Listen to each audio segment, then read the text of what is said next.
അവിടെ കിണറ്റിനാടുണ്ട് ഇന്ന് അവിടെ പപ്പക്ക് പോയിട്ട് ഒന്ന് വലിച്ചു കൊടുക്കോ അപ്പോൾ വെള്ളം പപ്പക്ക് കൈക്ക് വയ്ക്കാം ഞാൻ ചൂടുവെള്ളമായിട്ട് വരുന്നുണ്ട് പറയണേ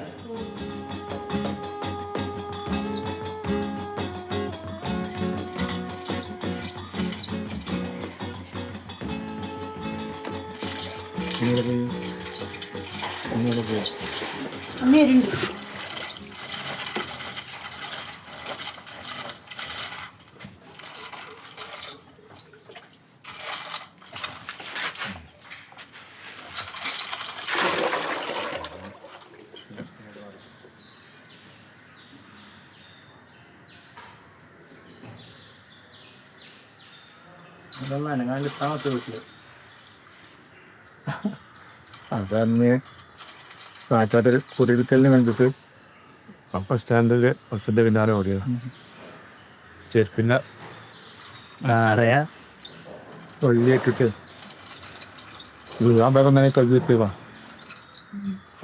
ഇപ്പത്ര വന്നിരിക്കാം ഇപ്പത്താവ് നമുക്ക് നോക്കിയാ നിങ്ങളെ നോക്കിയത് അപ്പൊ ഫിസിയൊന്നും തിരിച്ചു ചെയ്യുന്നില്ല എന്തെങ്കിലും കൂട്ടിയാൽ ഇത്രവുണ്ട് ഫിസിയോ ചെയ്യാൻ നോക്കിന് ഗ്യാസ്കാരനെ ഇബ്രായത്തിൽ ഏതൊന്നിലായിരുന്നു സർവീരും വേണ്ടാന്ന് വന്നിട്ടുണ്ട് ഇപ്പൊ വരെയൊക്കെ ഷർട്ടാൻ ഇടാൻ കഴിയുന്നുണ്ടാ ഇവിടെ എന്താ വേറെ പാട കൊട്ടി ഞാൻ വന്നോ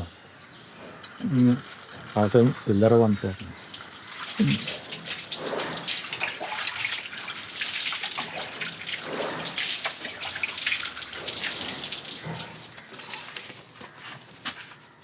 അതിമേ നന്ന് ബാക്കിലും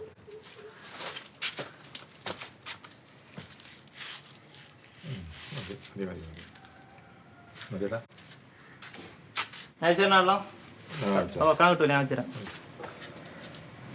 ഒന്ന് തലകൂടെ വരുന്നേ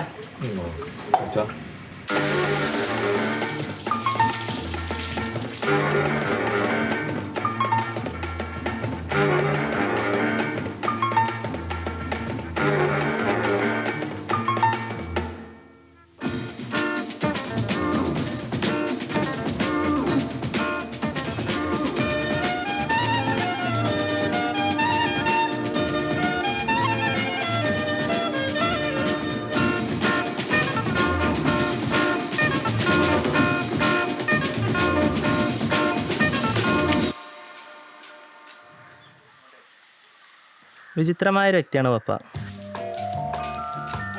വിചിത്രം എന്ന് പറഞ്ഞാൽ തൻ്റെ സമപ്രായക്കാർ തണ്ടും തടിയും കാത്തു സൂക്ഷിച്ച് വിശ്രമിച്ചിരിക്കുമ്പോൾ ഈ നേർപ്പാങ്കാലത്ത് ഇലവർക്കാൻ വേണ്ടി മുരിങ്ങമരത്തിൻ്റെ മേലെ കയറി വെക്കലാണ് പരിപാടി.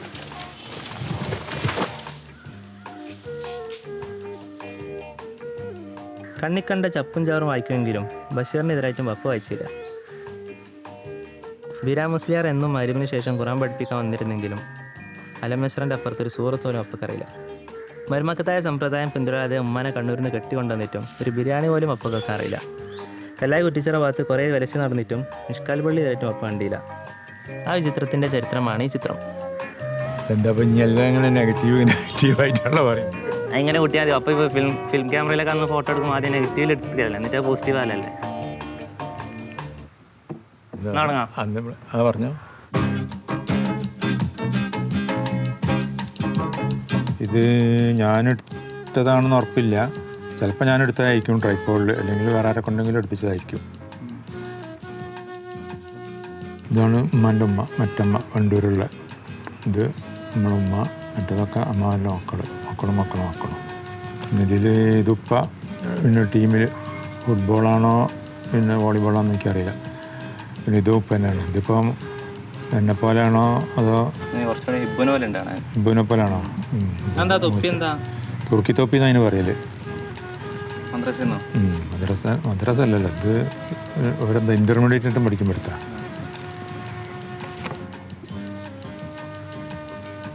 ഇത് ഉപ്പ വായ്പത്തടി മാനേജറായി നിൽക്കുന്ന സമയത്ത് എടുത്ത ഫോട്ടോ. ഇതിലിപ്പോൾ ആരുമില്ല, എല്ലാം ഇനിയിപ്പോൾ നമ്മളത്തെ ഫോട്ടോ ഒക്കെ അതേമാതിരി നമ്മളെ മക്കളിങ്ങനെ വേറെ ആർക്കെങ്കിലും കാണിച്ചു കൊടുക്കും. എന്നിട്ട് ഇവിടെ പപ്പ ഫ്രെയിം ചെയ്തിട്ട് ഇവിടെ കൊഴയമേൽ തൂക്കിയിരുന്നു. ഞാൻ അതിനൊക്കെ എടുത്തിട്ട് അല്ല വാപ്പന്നെ, വല്യപ്പല്ലോ. എനിക്കും വല്യപ്പ. അപ്പോൾ അവിടെ ഫ്രെയിം ചെയ്തിട്ട് ഇങ്ങനെ ഓരോ ചുമരുമേൽ തൂക്കിയിരുന്നു. ഞാൻ പിന്നെ ഇതൊക്കെ ഫെയ്ഡായപ്പം കൂടുതൽ സുരക്ഷിതത്തിന് വേണ്ടിയിട്ട് ഇങ്ങനെ ആൽബത്തിലേക്ക് മാറ്റിയതാണ്. നീയൊന്നും നിൽക്കുന്ന മാതിരി നമ്മളൊന്നും പാപ്പാൻ്റെ അടുത്ത് നിൽക്കലില്ല. എന്നാൽ അത്രയും വലിയ റെസ്പെക്റ്റുമാണ്. പിന്നെ കൂടുതൽ റെസ്പെക്റ്റാണെങ്കിൽ കൂടുതൽ പേടിയാണ്. അപ്പം മാസത്തിൽ ഒരു പ്രാവശ്യമൊക്കെ വരുമ്പം കണ്ടെങ്കിലായി. നമ്മൾ മദ്രസയിൽ പോവും, അങ്ങനെ പാപ്പ വരുന്ന സമയത്ത് നമ്മളുണ്ടാവില്ല. ഒരു പ്രാവശ്യം ഇതേമാതിരി ഈ കസാലയിൽ അന്ന് അവിടെ ആ ജനാലയൊന്നുമില്ല.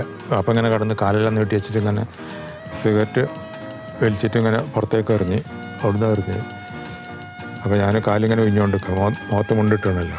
അപ്പോൾ ഉറങ്ങാന്ന് വിചാരിച്ചാൽ ഞാൻ മെല്ലെ ഒരു കൈ കൊണ്ട് ഏന്തിയാണ്ട് ഒരു പഫ് എടുത്തിട്ട് അത് പെട്ടെന്ന് വാപ്പ കൊണ്ട് നീച്ചാണ്ട് 2 അടി മൂക്കുന്നൊക്കെ ചോര. നമ്മളെ കരിയാത്തല്ലേ മലൻ്റെ മുകളിൽ താമസം മോനെടുത്തുകൊണ്ട് നേരെ കുളത്തുമ്പോൾ കൊണ്ടുപോയിട്ട് കുളിപ്പിച്ചല്ലോ. തമ്പരാൻ എന്ത് പണിയാണ് ചെയ്തത്, കുട്ടീനെ അങ്ങനെ അടിക്കരുതെന്നൊക്കെ ചോദിച്ചിട്ട് ഇടയ്ക്കിടയ്ക്ക് കിട്ടും. എന്തുണ്ടെങ്കിലും സാലിക്കാക്കൊക്കെ എനിക്ക് ഇന്ന് സാലിക്കാക്കാനിട്ടല്ലേ എനിക്ക് തന്നെ അധികം കിട്ടല്ലേ.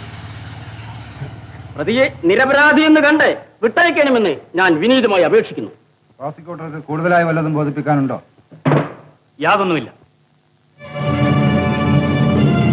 ഇടയ്ക്കിടയ്ക്ക് ഇങ്ങനെ ബിസിനസ് ആവശ്യാർത്ഥം മദ്രാസിൽ പോയിട്ട് ഇങ്ങനെ ഹോൾട്ട് ചെയ്യലുണ്ട്.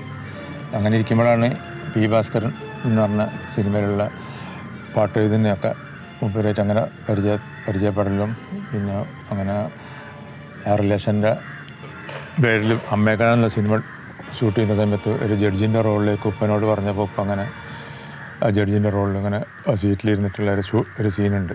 അപ്പോൾ ഉപ്പ പിന്നെ ഫ്രണ്ടിലുള്ള ഡ്രസ്സ് മാത്രം ജഡ്ജിൻ്റെ, ബാക്കി താഴത്തേക്കുള്ള സാധാരണ ഡ്രസ്സ് തന്നെയായിരുന്നു. പ്രതി നിരപരാധിയാണെന്ന് ഞാൻ കാണുന്നു. പ്രതിയെ വെറുതെ വിട്ടിരിക്കുന്നു. കാരണങ്ങൾ പിന്നീട് പ്രസ്താവിക്കുന്നതായിരിക്കും.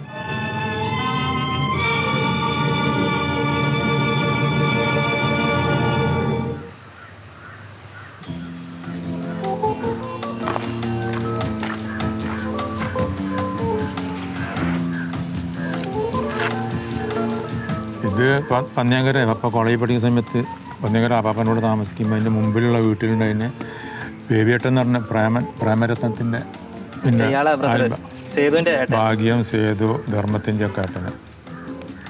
ആ സമയത്താണ് ഞാൻ ക്യാമറ വാങ്ങുന്നത്. മുപ്പര നല്ലോണം വരക്കും. പിന്നെ മുപ്പര അതിൽ നിന്ന് കണ്ടിട്ടാണ് എനിക്ക് ഇൻട്രസ്റ്റ് തോന്നിയത്.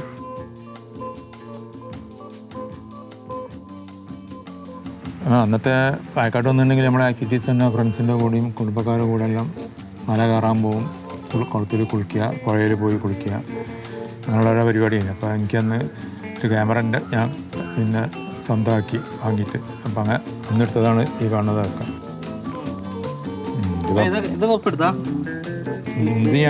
ഇത് ഞാൻ എടുത്തതാ ഫുള്ള്. ഇത് സുബിയമ്മായി സുലി സൂറ ഹഫ്സ സൗദ. ഇത് പാത്തുമ്മ എന്ന് പറയും, ഇവിടെ മലൻ്റെ മുകളിലുള്ള ജമീലമ്മായി. ഇത് ആപ്പിക്കാക്കന്നെ കൂട്ടിയിട്ട് ഞാൻ എടുപ്പിച്ചതാണ്. ജമീലമ്മായി ഇതോ ജമീലമ്മായി, ഇത് ജമീലമ്മായി തന്നെ. ഇത് നായാട്ടിന് മുമ്പ് എടുത്തത്. ഈ ഫോട്ടോ ആരെടുത്തത്? അത് ആരോടും അടുപ്പിച്ചതാ. അത്രയും ചെറുതോ? ഞാൻ ഈ പ്രായത്തിൽ ഞാനന്ന് 10th പഠിക്കുക. 10ാം ക്ലാസ് ക്യാമറ വാങ്ങിയെന്ന് അറിയുന്നത്? ശരി. ഇങ്ങനെ ഇത് ബ്രെയിലല്ലേ? ഇത് ഞാൻ ചെയ്തുണ്ടാക്കിയ ഇതല്ലേ ഈ ബുക്ക് ഇങ്ങനെ കിട്ടിയപ്പോൾ അതേമാതിരി ഞാൻ തന്നെ ഇങ്ങനെ ഓട്ടയാക്കിയിട്ട് അങ്ങനെ ആൽബാക്കി മാറ്റിയതാ. ടീച്ചേഴ്സിൻ്റെ നമ്മളെ കൊക്കോ സ്കൂൾ അത് കംപ്ലീറ്റ് ജിദ്ദൻ തന്നെ ഇറാഖുവേല പോയതോ? ഇല്ല, ഇറാഖുവൊന്നല്ല. ഇതിലില്ലേ? ഉണ്ടല്ലോ, ഉണ്ട്. പക്ഷേ ഉണ്ട്. കല്യാണം കല്യാണം കല്യാണം കല്യാണം കല്യാണം കല്യാണം കല്യാണം കല്യാണം കല്യാണം കല്യാണം കല്യാണം കല്യാണം കല്യാണം കല്യാണം. ഇതിപ്പോൾ നാട് നാട് നാട് ഉണ്ട്. ഇതൊക്കെ ജബൽ റാമ ദിയാം ഹോസ്പിറ്റലിൽ വർക്ക് ചെയ്യുമ്പോൾ നമുക്ക് നാട്ടിൽ ഉണ്ടാവില്ല. അതിന് നമുക്ക് നല്ല സൗദിക്ക് ചാടണം.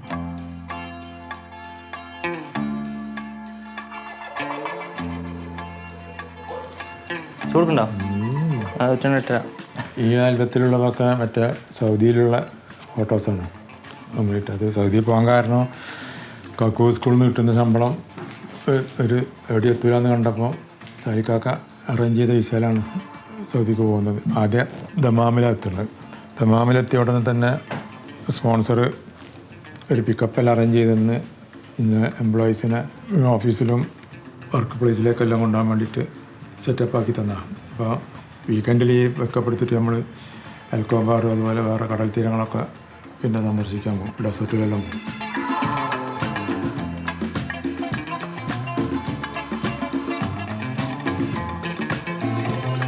അങ്ങനെയാണ് കിങ് അബ്ദുൽ അസീസ് യൂണിവേഴ്സിറ്റി ഹോസ്പിറ്റലിൽ നിന്നുള്ള ഹോസ്പിറ്റലിലേക്ക് വിസ മാറിയത് ജിദ്ദയിൽ.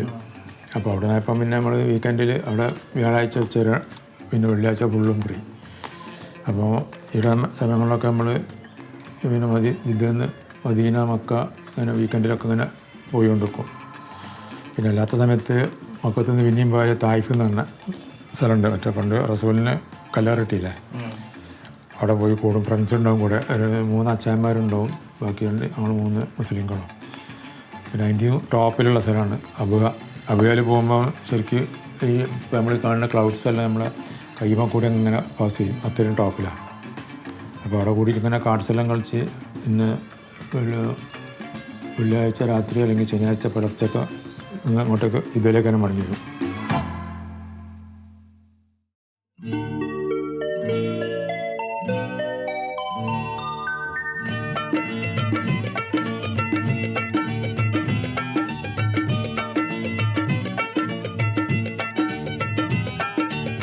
വീക്കെൻഡിൽ 2 ആഴ്ച കൂടുമ്പോഴാണ്, ചിലപ്പോൾ ഒരാഴ്ച അല്ല, കഴിയുന്നതും മിക്ക വീക്കെൻഡിലും പിന്നെ മദീനത്തോ അല്ലെങ്കിൽ മക്കത്തോ പോകും. മക്കത്ത് പോവുകയാണെങ്കിൽ ഉമ്ര എടുക്കും. ഒരു പ്രാവശ്യം അതേമാതിരി ഹജ്ജിൻ്റെ സീസണായപ്പോഴാണ് ഉമ്മ വന്നത്. അപ്പോൾ ഉമ്മ വന്നപ്പോൾ ഉമ്മക്ക് നമ്മളെ കൂടെ നിന്നത്. ഉമ്മ വന്നപ്പോൾ പപ്പ ഉമ്മൻ്റെ കൂടെ ഹജ്ജ് ചെയ്തില്ല. എൻ്റെ മുന്നേ അപ്പം ഹജ്ജ് ചെയ്തുകൊണ്ട് അപ്പം അമ്മൻ്റെ ബ്രദേഴ്സ് ഉണ്ട് അതിൻ്റെ അവിടെ, വേറെ കൂടെയാണ് ഉമ്മ ഹജ്ജിന് പോയത്. പിന്നെ ഇറാഖ് കയറാൻ പിന്നെ മറ്റുള്ള ജബലുൽ റോമ, മറ്റുള്ള അറഫ, മീന അങ്ങോട്ടേക്കൊക്കെയാണ് ഇങ്ങനെ ഉമ്മനെയും കൊണ്ടെല്ലാം പോക്ക്. ഇത് മറ്റേ വിളയിൽ വത്സലി പിയൻകുട്ടിയെല്ലാം ജിദ്ദയിൽ മറ്റേ എംബസിയിൽ സ്കൂളിൽ ഒരു പരിപാടിക്ക് വന്നതാണ്. ആ സമയത്താണ് ഗാനേശ് ഉമ്മനെ പറ്റിയുള്ള പാട്ട് എഴുതിയത്. അന്ന് വിളയിൽ ഫസീല പേര്. പിന്നെ അടിച്ചു ആ പാട്ട് മറ്റേ ഗാനേശ് എഴുതിയ എന്താ മനസ്സിനുള്ളിൽ വളകിലുക്കെന്നുള്ള അത് പാടിയാലേ ഓ ഇഞ്ഞല്ല ഇനി കിട്ടൂല, അഞ്ച് ശരിയല്ല. ആ പാടിയാൽ മതി അല്ലേ? അതിന് മതി. മദീനത്തിൽ നിന്ന് സാറ്റ് ബസ്സിൽ മദീനത്തിൽ നിന്ന് ഇങ്ങോട്ട് വരിക.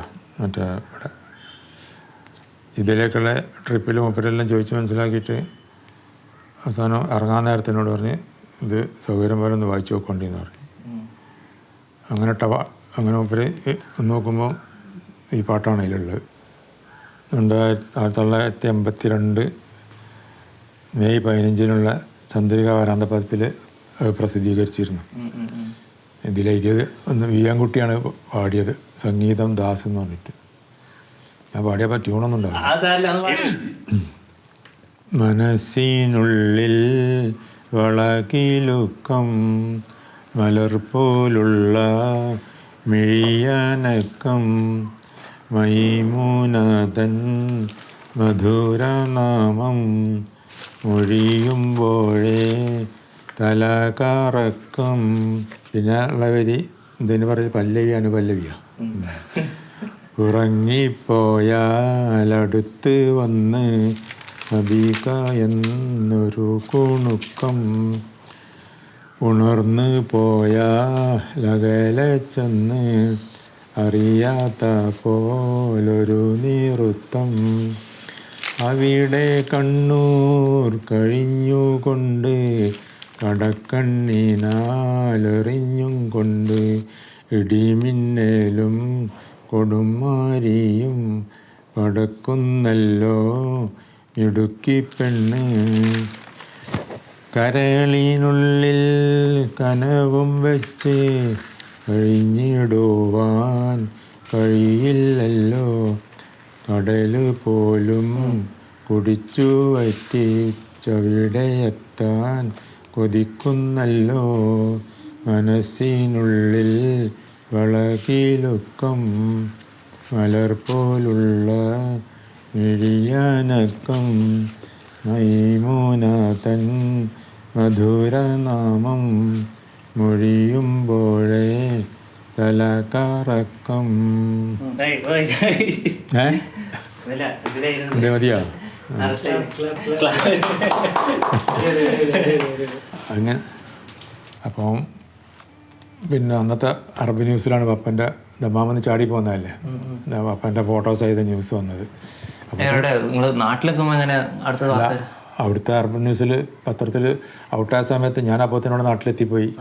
അതുകൊണ്ട് പിന്നെ അത് സ്പോൺസർ അതിൻ്റെ കട്ടിങ് അപ്പം എൻ്റെ അഡ്രസ്സിൽ ഇങ്ങോട്ട് അപ്പാപ്പൊക്കെ അയച്ചു കൊടുത്ത് കന്യാകുമാരിക്ക് അയച്ചു കൊടുത്തു. അപ്പോൾ വന്നിട്ട് ടിക്കറ്റും പാസ്പോർട്ടൊക്കെ അവിടെ ഹോൾഡ് ചെയ്ത് തിരിച്ച് അങ്ങോട്ട് പോകണ്ടെന്നിട്ട്. അപ്പോഴാണ് താത്തൻ്റെ പിന്നെ പ്രിയാപ്പള ഒരു വിസ അറേഞ്ച് ചെയ്തിട്ട് ഫ്രീ വിസയിൽ ഖത്തറിൽ പോകുന്നത്.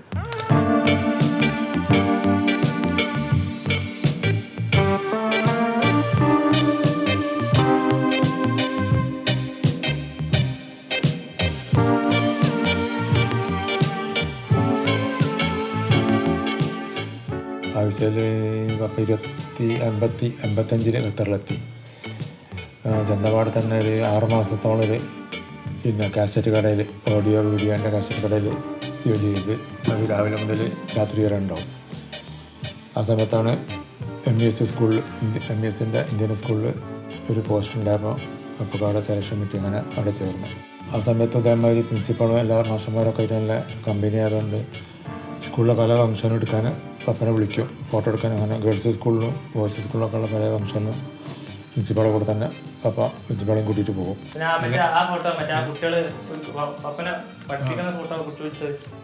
ഇതിലുണ്ട് അതാ ഇതാ ക്ലാസ് ചെറിയ ക്ലാസ്സിൽ ഒരു ക്ലാസ് എടുത്തപ്പോഴും അങ്ങനെ കുട്ടികളെ കൊണ്ട് എടുപ്പിച്ചതാണിത്. അങ്ങനെ നിൽക്കുന്ന സമയത്താണ് ഗൾഫ് ടൈംസിലൊരു ന്യൂസ് വന്നത്, പിന്നെ work for sponsor or go home. അപ്പം സ്പോൺസർഷിപ്പിലല്ലാത്തവരോടൊക്കെ അവിടുന്ന് പിരിഞ്ഞോളാൻ പറഞ്ഞു.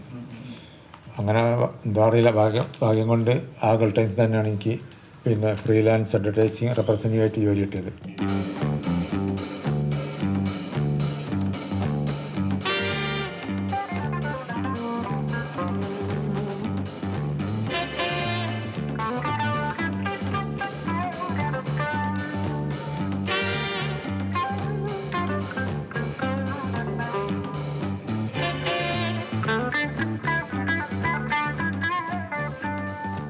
ഗൾഫ് ടൈംസിൽ ഫ്രീലാൻസ് അഡ്വർടൈസിങ് റെപ്രസെൻറ്റേറ്റീവായിട്ട് വർക്ക് ചെയ്യുമ്പോഴാണ് ഇങ്ങനെ കലാകാരന്മാരൊക്കെ വരിക. എല്ലാ ഭാഷയിലുള്ളവരുണ്ടാവും, ഹിന്ദി, തമിഴ്, മലയാളം. മലയാളത്തിന് കാര്യമായിട്ട് ഇങ്ങനെ ചിത്ര, യേശുദാസ്, പിന്നെ ഉണ്ണി മേനോൻ, അതുപോലെ നടന്മാരും ഉണ്ടാവും. മമ്മൂട്ടി ഗൾഫ് ടൈംസിലുള്ള സമയത്ത് ഗൾഫ് ഹോട്ടലിൽ പോയിട്ടാണ് ഞാൻ മമ്മൂട്ടിനെ മീറ്റ് ചെയ്യുന്നത്. അവിടെ ഒരു ഇൻ്റർവ്യൂവിന് പത്രത്തെ കൊടുക്കാൻ വേണ്ടിയിട്ട്. അപ്പോൾ ഒരു ലഞ്ച് പ്രോഗ്രാം ഉണ്ടായിരുന്നു. ആ ലഞ്ച് പ്രോഗ്രാമിൽ അവിടെ വെച്ചിട്ട് എൻ്റെ കയ്യിലൊരു ട്രാൻസ്ലേഷൻ ഉണ്ടായിരുന്നു, അറബിക്ക്, ഖുറാൻ്റെ അറബിക്ക് പിന്നെ ഇംഗ്ലീഷ്. ഞാൻ മൂപ്പർക്ക് എൻ്റെ വകയായിട്ടായിട്ട് കൊടുത്ത്. പിന്നെ അങ്ങനെ അടുത്തായിട്ട് അങ്ങനെ കിട്ടിയിട്ടൊന്നുമില്ല. പിന്നെയാണ് ഇങ്ങനെ ഫാസിലിൻ്റെ പിന്നെ ബ്രദറും ഇവരൊക്കെ പിന്നെ അവിടെ വന്നത്. പിന്നെ ഇന്ത്യയിലുള്ള സീറാബാനു, ദിലീപ് കുമാർ, പിന്നെ മറ്റ് പ്രമുഖരായ പല നടന്മാരും നടികളും ഗായകരും എല്ലാം ഉണ്ടായിരുന്നു.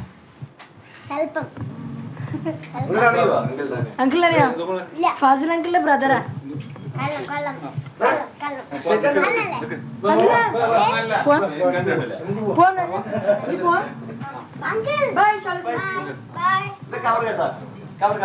പിന്നെ ഇവിടെ ഉണ്ടായിരുന്ന ABM ഉണ്ണിയും ഞാനെല്ലാം കൂടിയാണ് റമദ ഹോട്ടലിൽ പോയിട്ട് ബേബി ശാലിനിനെ മീറ്റ് ചെയ്തതും അവളെ പിന്നെ ഇൻ്റർവ്യൂ ചെയ്തതൊക്കെ.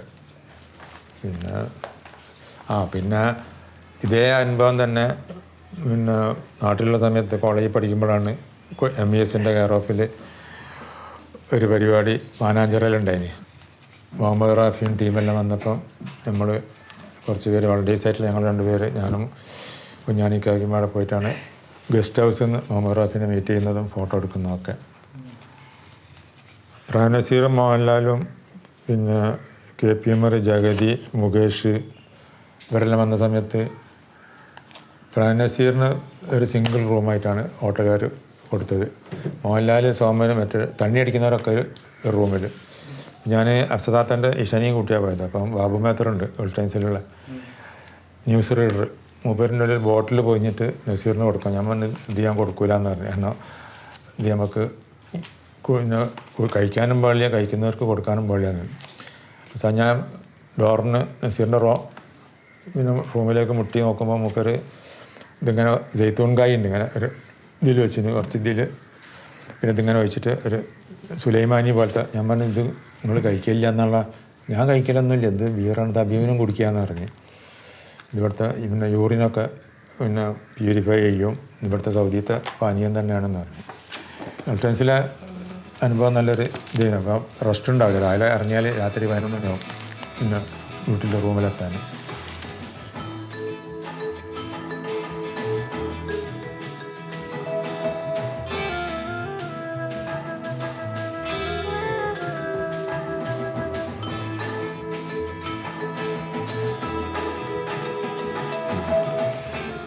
ഇതും വന്നേരാണ് നമ്മളെ പിന്നെ ഫാമിലി ഗെറ്റ് ടുഗദർ. ഇങ്ങനെ മിനി ബസ്സെല്ലാം പിടിച്ചിട്ട് പല സ്ഥലത്തും പോകുമ്പോൾ എടുത്ത ടൂറിൻ്റെതാണിത്. പിന്നെ അതേപോലെ ചിലപ്പോൾ ടൂർ സംഘടിപ്പിക്കും. അൽക്കോർ ഗാർഡന്, പിന്നെ മുസൈദിലേക്ക്, ബീച്ചിൽ മുസൈദിൽ, പിന്നെ സാൻഡി ഡ്യൂൺസിലെല്ലാം പോയിട്ട്.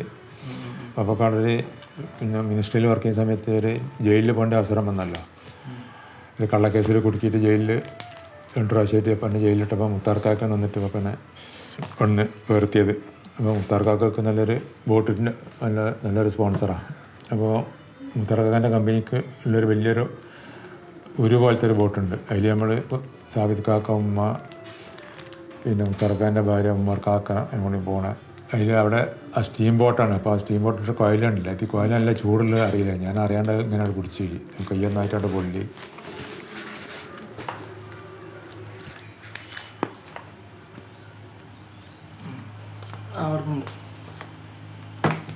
ഒറ്റിക്കാണല്ല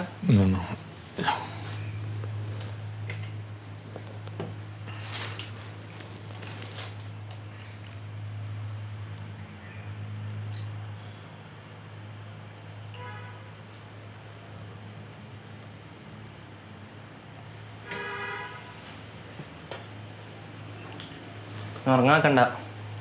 ഇല്ലല്ല, 2-3 മിനിറ്റ് മതി. ഫാൻ ചേരണോ? ഏ ഫാൻ ഇട്ടരണോന്ന്? കണ്ടല്ല, അത്രയും ഉള്ളൊന്നുമില്ല. ഇട്ടരാ ആദ്യമേ ആ ഫാനൊന്ന്.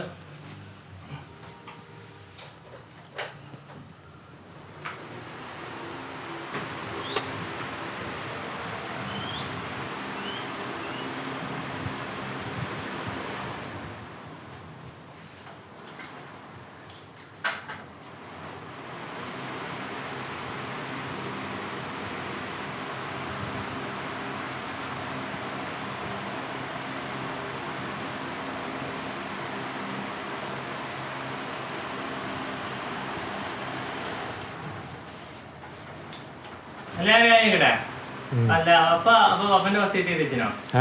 പപ്പന്റെ വസിയത്ത് എത്തിച്ചിനോ? എൻ്റെ വസിയത്താ ഞാൻ എഴുതി വെക്കുമായിരുന്നു.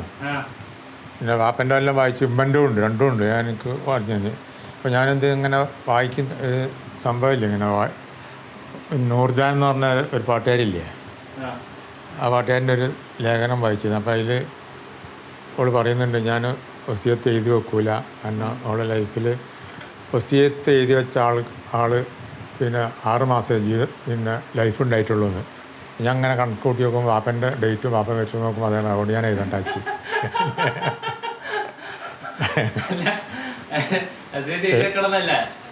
എഴുതിയേക്കണമെന്നുണ്ട്. പേടി മരിക്കാനെന്ത് പേടി. മരിക്കണമെങ്കിൽ ഞാൻ എത്ര ഇപ്പോൾ ഉദാഹരണത്തിന് ഞാൻ പറഞ്ഞാൽ മരിക്കണമെങ്കിൽ എനിക്ക് പ്രാവശ്യം നമ്മൾ രാവിലെ ഇവിടെ നിന്ന് ഇറങ്ങിക്കഴിഞ്ഞാൽ ചായ ഒന്നും കുടിക്കില്ല. രാവിലെ പോയാൽ തോണിയെല്ലാം കളിച്ചിട്ട് എവിടെയെങ്കിലുമൊക്കെ കുടുംബത്തിൽ വേറെയുള്ള വീട്ടിലൊക്കെ ആയിരിക്കും ചോറ് കഴിക്കുക. അപ്പോൾ അന്ന് ഒരിക്കൽ ഇവിടെ ആരോ വെള്ളത്തിൽ പോയി എന്ന് പറഞ്ഞിട്ട് ഭയങ്കര ഞാൻ എന്തോ കൊണ്ടുമ്പോൾ അവിടുന്ന് ഭയങ്കര കരച്ചിൽ, എൻ്റെ കുട്ടി പോയോ എന്നാണ്. അപ്പോൾ ഞാനീ പെട്ടെന്ന് വിചാരിച്ചിട്ട് അപ്പോൾ അവിടുന്ന് ഒരാൾ ആ ഒരു നടുക്കുനി എന്ന് പറഞ്ഞ സ്ഥലമില്ലേ, അവിടുന്ന് അങ്ങോട്ട് ചെറിയ കൈത്തോണിയിൽ പോകുമ്പോൾ തോണി വന്നിട്ട് മൂപ്പര് അതിൽ മരിച്ചു പോയത്.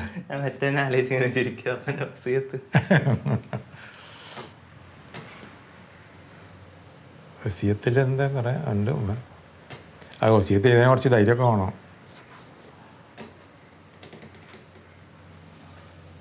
നമ്മളതിൽ കമ്പനിയിൽ പറയാം, നമ്മൾ കുറച്ച് പേരെ ഒളിഞ്ഞ്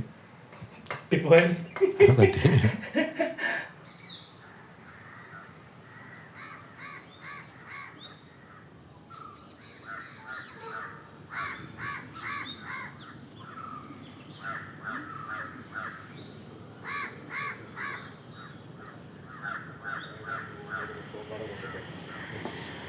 അങ്ങനെ ഉണ്ടായിട്ടില്ല 3 മാസം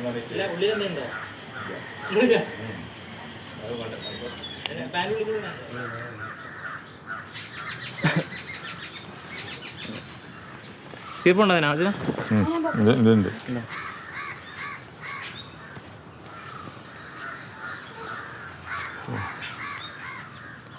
ഇതിപ്പം ഞെട്ട് മുതലാക്കണം കല്യാണത്തിനൊക്കെ.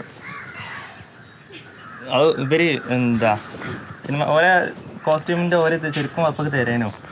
ഓരോ കോസ്റ്റ്യൂമിൽ ഇതൊന്നും കണ്ടില്ല. എന്നോട് അങ്ങനെ സ്വന്തമായിട്ട് അടുപ്പിക്കാം. അടുപ്പിച്ചതാ കല്യാണം. അതിനേക്ക് അറിയാത്തോണ്ട് ഒരു സൈഡ് റോഡ് സൈഡൊന്നല്ല പാസിംഗ് ബൈ കൊടുത്തന്നായി. ഞാൻ സെറ്റിൽ ഇങ്ങനെ കുറേ ഇതിട്ടിട്ട് നടത്തേനെ. ഇടുക്കൽ ഷോട്ടിന് സമയത്തുണ്ട് ചായ അടിക്കാൻ പോയിന്. ഒന്ന് ഷാഫി കോളേജിൽ നിന്ന് ഒരു ഷോട്ട് എടുത്ത്, നടക്കുന്നത്. ആ ഷാഫി കോളേജിൽ നിന്ന് എടുത്ത് പിന്നെ ഇവിടെ ഒരു സ്കൂളിൽ ഒളവട്ടൂർ സ്കൂളിൽ വെച്ചിട്ട് ഷോട്ടുള്ളതെന്നോട് പറഞ്ഞത്. ഷോട്ടിന്റെ സമയത്തുണ്ട് പോയി ചായ അടിക്കാൻ പോയിന്. വലിയ ബാങ്ക് കൊടുത്ത ഞാൻ പള്ളിയിൽ പോയി. അപ്പം അതിലൊരു മറ്റേ മുരുകൻ കാട്ടാക്കാര ഒരു കവിതയിലിരുന്നില്ലേ, ആ സീനിൽ സ്റ്റേജ് മേലെ ഇരിക്കേണ്ട ഞാനായിരുന്നു. അപ്പോഴാണ് പിന്നെ ലാസ്റ്റിനെ വിളിച്ചുകൊണ്ട് വന്നത് ആ ബുഷിൻ്റെ കോലം കത്തിക്കുന്നിടത്ത്. അത് നന്നായി ഇന്ന് കണ്ടാൽ മനസ്സിലാവും അപ്പൊ അഭിനയിക്കാൻ അറിയുന്നതാണ്. അപ്പൻ്റെ ഉപ്പ ഞാൻ എന്തിനാ ഞാൻ ചിരിക്കൂലേ? അതെ അപ്പൻ്റെ ഉപ്പൊക്കെ അഭിനയിക്കുന്ന നോക്കി എന്താ അടിപൊളിയായിട്ടാണ് ഇവിടെ അഭിനയിച്ചു. ഉപ്പ എന്ത് റസ്റ്റിലാ ഡയലോഗ് പറയുന്നത്. ആ സീന് തന്നെ ഇതിലേക്ക് ആഡ് ചെയ്തോ? അല്ല നീ മെനക്കെടുന്നതിനൊക്കെ വല്ല ഇടാ ഉണ്ടോ? പപ്പൊക്കെ എന്തെങ്കിലും കിട്ടീനോ? ശരിക്കും ഒന്ന് വരികക്ക് അനങ്ങല്ല അധികം അറിയാം. ശരിക്ക് ചേർമക്കുളത്ത് കൊടുക്കാനുള്ള ചേർമക്കുളത്തിൽ ഞാനങ്ങനെ ഇത് ആൽബത്തിലുള്ള ഫോട്ടോ ഒക്കെ അതിന് വേണ്ടി വെച്ചതാ.